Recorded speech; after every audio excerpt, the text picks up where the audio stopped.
ఏ కోణాన్ని కూడా మానవుడు దేవుని సరిగ్గా రిసీవ్ చేసుకుంటున్నాడా?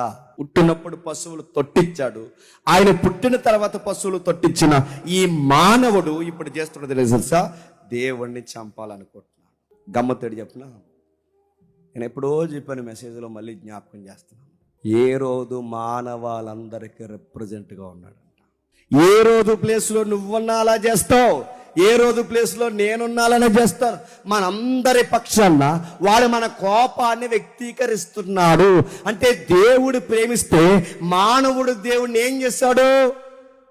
ద్వేషించాడు. దేవుడు మానవుని ప్రేమిస్తే మానవుడు ఏం చేశాడు? పగ పెంచుకున్నాడు.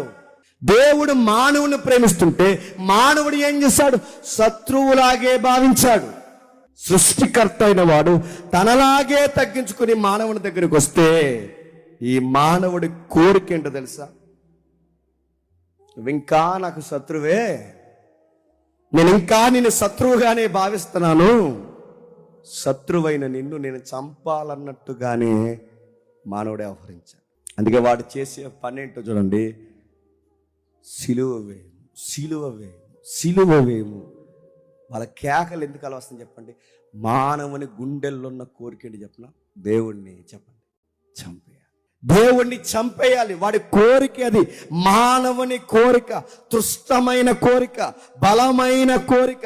వాడి కోరిక ఏంటంటే దేవుణ్ణి ద్వేషిస్తున్నాడు, రగిలిపోతున్నాడు. పదే పదే మానవుని నోట, ఆయన భూమి మీద సంచరించినప్పుడు వాళ్ళ నోట అంటే వచ్చిన మాట, ఆయనను చంపేయండి, రొట్టెలు పెట్టినా చంపేయండి, స్వస్థత పరిచినా చంపేయండి, ఏమి చేసినా చంపేయండి, ఆయనను ఉంచకండి, ఆయన బతకడానికి వీలు లేదు.